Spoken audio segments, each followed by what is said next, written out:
So Kurt's script had that thing that's really important to a movie, and its structure. It was really smartly laid out, and I'm pretty good at guessing turns and twists and things like that as a writer. But what Kurt did in his writing is he got ahead of me, and if he can get ahead of me, I know he can get ahead. I know we can get ahead of the audience, and also he has a great sense of fun. The script had this great sense of fun, this great cast of these very dynamic, very kind of interesting characters. Nobody's flat. Everybody has a very unique perspective. So, that's something absolutely, need as a director, as a filmmaker, to have that definition in the characters. And it was just, again, like a lot of fun and a great opportunity for a lot of incredible action.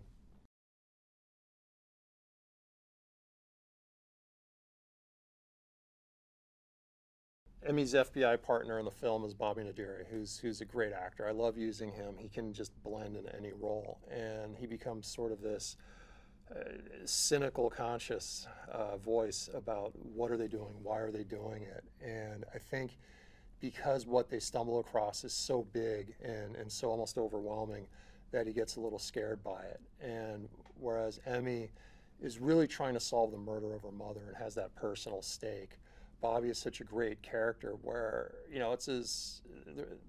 they're like a married couple. They have this great interaction, this incredible banter, and it's a lot of fun to watch their scenes together.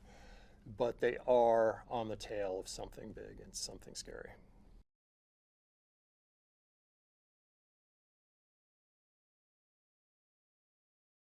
So sadly, a really common thing that happens is a lot of seniors, a lot of people that are vulnerable get targeted by these phishing scams. And they can range from clicking on the wrong thing to a really sophisticated operation where people are really targeted and over several days can be drained of everything they have, everything they worked for. They can lose the deeds to their house because these scammers are so good at what they do and so precise. And it was interesting, as we crewed up the movie, crew members would come on and everyone kind of had a story. Everyone had a story about someone they knew who had been scammed. Everybody had a story about something that almost happened to them or their mom or did happen. And it really opened my eyes to the scope of this problem. And it is nice to be able to direct attention to something that people need to know about in a film. They need to know about this.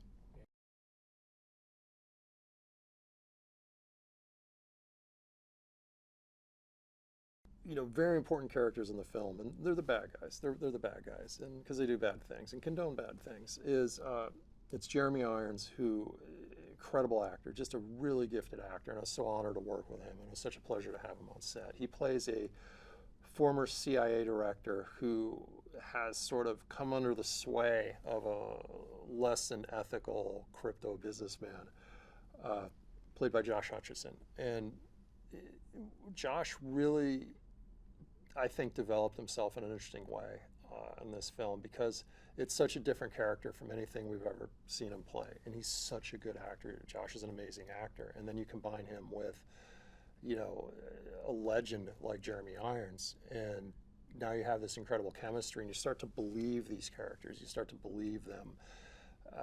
You feel them. You have a sense of their desperation, and you have a sense of their growing desperation as they get chased by a beekeeper.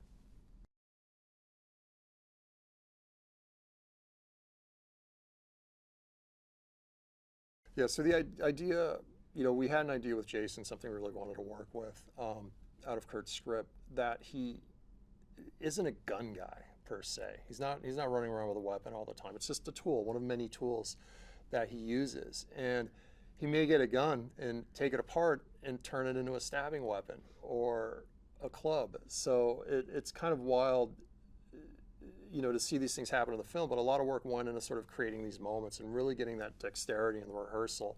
It was almost the idea that, Beekeeper has hands like a magician, that he can do anything.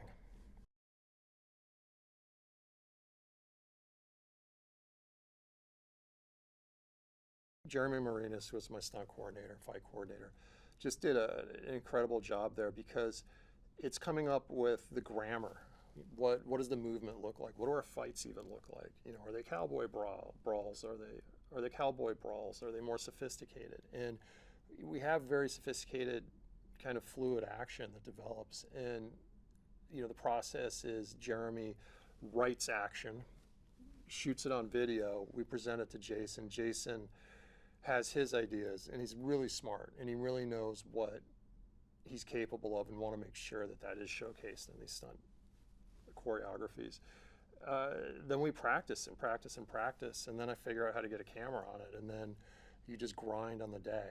Shooting action, I don't think people understand, is there's a lot of repetition to it. It's a very physical, strenuous activity, even for the crew. But it's a lot of fun, and when you see those shots, those dailies come out, and you know you're going to take a treasure trove back to editorial and create an amazing stunt sequence, and it's just like being in the delivery room and watching something incredible come out.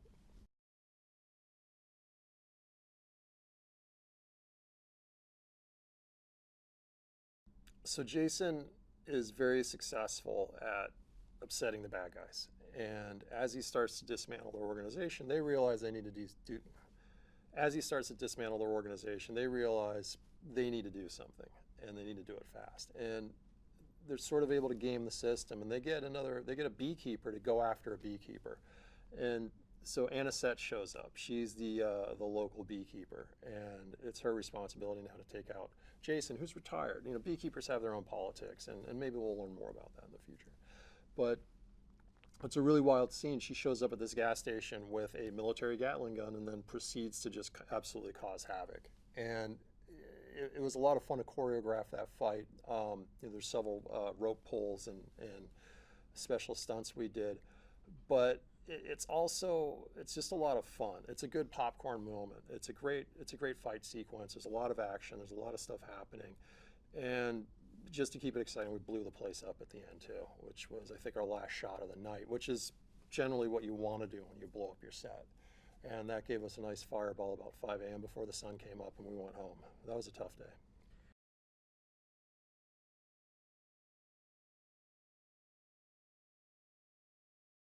If you really look at the film, the main driver of all the craziness happening is really Josh Hutcherson, who is this out-of-control kid, privileged, comes from wealth, comes from the Silicon Valley crypto culture, probably was the Burning Man, and he is absolutely desperate and has no boundaries. And part of the fun of this, watching this film, you never know what Josh Hutcherson is going to do next. You never know what outrageous things he's going to say. You never know how he's going to manipulate the people around him to solve his own problems. And poor Jeremy Irons, has to try and keep this guy safe. His job there is he's really head of security for someone who seems hell-bent on self-destruction. It's a good dynamic.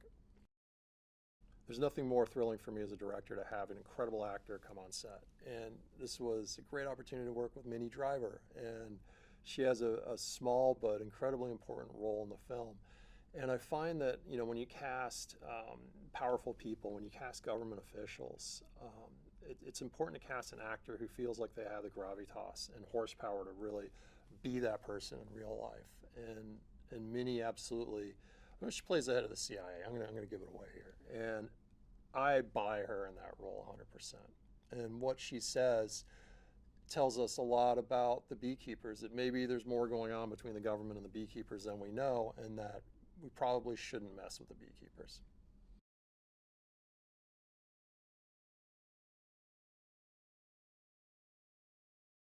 I think Jason has an interesting background. He, was a bit of a street hustler in North London at one point. You got to survive, right? So he understands the world, let's say.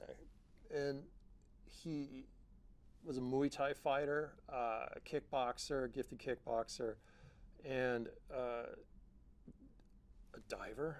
He's a very athletic guy. He's kind of done it all. And the thing with Jason, he has this incredible physicality, which you just don't see in a lot of actors. It's not a common thing to have a true movie star who is also a gifted fighter. In the real world, he can go in a boxing gym and hold his own. And so he understands fighting in a very experienced way, but just it's truly an honor to work with him because he has such an instinctual understanding of what's going to look good on that screen.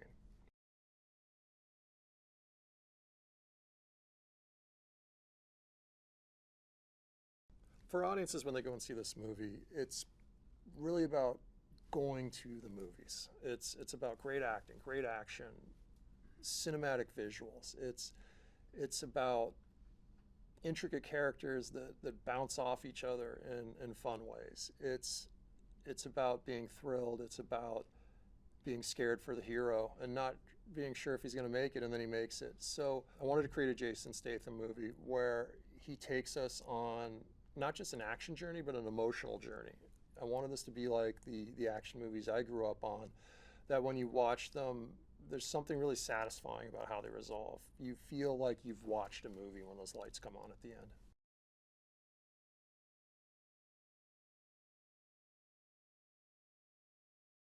Yeah, I think the idea behind a beekeeper skill set is they don't need to run around loaded up with guns, like a soldier would. A beekeeper is going to use the environment. A beekeeper is going to sort of sneak in, cause damage, and get away before he knows what happened. A beekeeper can sneak in, cause damage, and get away before you know what happened. And maybe they'll use a wine bottle. They're going to use anything available in the environment to take out the bad guy and get the mission done. If they need a gun for the task, absolutely. If they got to blow stuff up, they're going to do that. I think a beekeeper is a virtuoso of violence.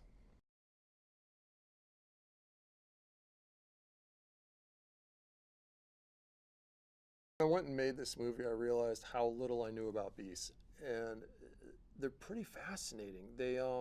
How they operate, how they're regimented, different kinds of bees, workers, drones, queens.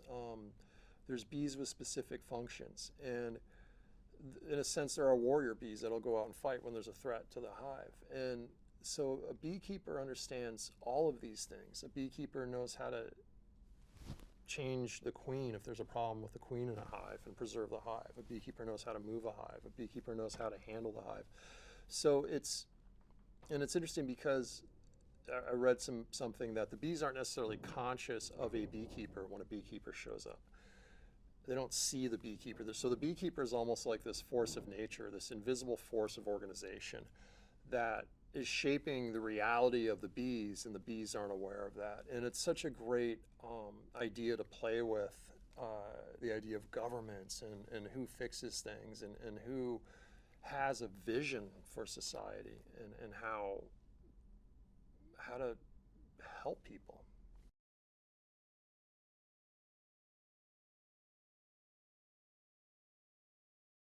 Yeah, so the idea of the beekeepers is that they're really outside of the government. And trust me, if the government could control them and get in there, they absolutely would. And so a lot of thought went into what would that look like in the real world and how would it be dealt with? And if you're a government official, what would that look like in the real world and how would that be dealt with? And if you're a government official, how do you react to this organization that's running around doing things that you have no control over? And the obvious answer is, well, you keep it all secret and you pretend it doesn't exist.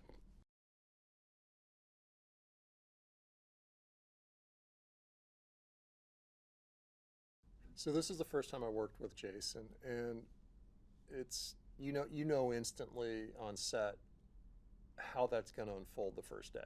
And I'm watching him, and you have all the meetings, you rehearse and all the discussions, and you do all the choreo rehearsals. And so we went to set with a great relationship. But until you meet the actor on set, you haven't met the actor. And it was honestly shocking because he knew the angles, he knows the lenses, he knows the lights, he knows these intricate ways to move, body positioning, how to hold his face. And you can't teach that. That's something movie stars have. And you look at old movies, and I study old movies, and there's a stillness and a presence and just this sophisticated understanding of how cameras work. And when you work with an actor who has that, it's an absolute pleasure, because at that point you're capturing magic.